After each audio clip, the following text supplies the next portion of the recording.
So magandang araw mga kabungot. Ngayon i-share ko lang ang dalawang klase ng paggamit ng hand wrap o dalawang style ng pag hand wrap ko.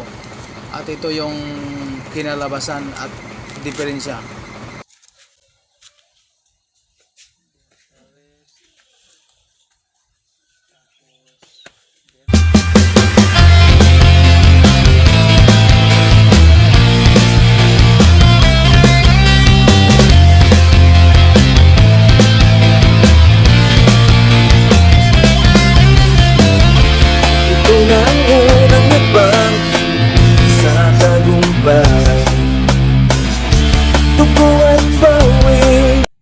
So what's up mga kabungot. So ito na mga kabungot, ipakita ko sa inyo.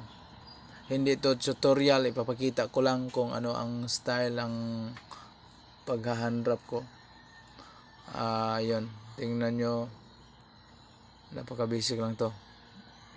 So ito napaka basic lang, madali lang makuha.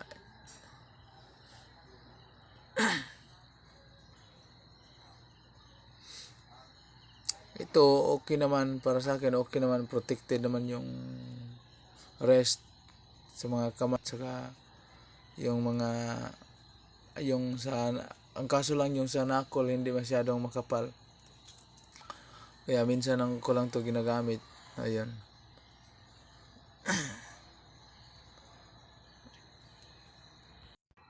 Ito mga kabungot, simple lang to. Kaso lang pag nagsisimula ka pa tulad ko nung dati, nakailang tutorial ako, nakailang panood ako sa tutorial, pero doon ako talaga sa gym natuto kay coach.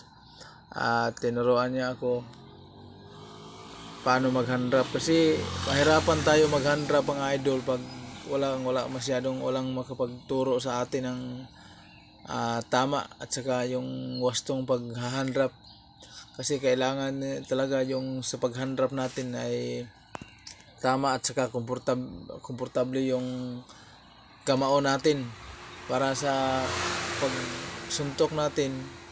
Yun, hindi mananakit yung mga kamay natin. Yan, tapos ito naman yung pangalawang style ng pag-hand wrap, yung pino-fold ko. Mga tulad ng hand wrap ko, mga mataas kasi yung hand wrap ko, parang 10 siguro. Ayun. Yan, ito yung kadalasan ginagamit ko kasi medyo mas kumakapal yung sa knuckle at saka maganda din isuntok.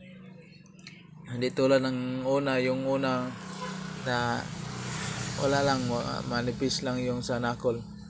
Ito yun mga idol.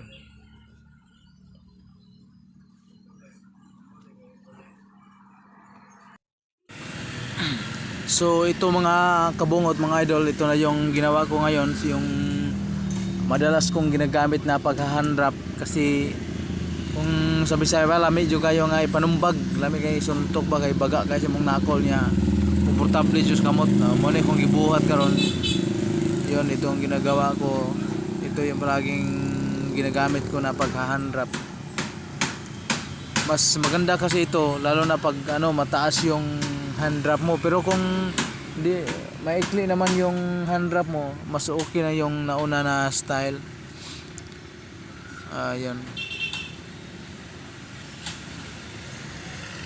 Ito na ang kinalabasan, tapos na.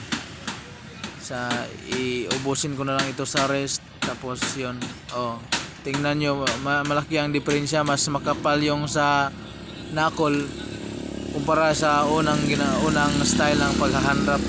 Yun lang mga kabungot, at sana hindi ko naman ito binidyo para turuan kayo, sinishare ko lang sa inyo para may konti, baka sakaling naman meron kayong konting kaalaman o matuto kayo ng konti. Thank you so much, subscribe.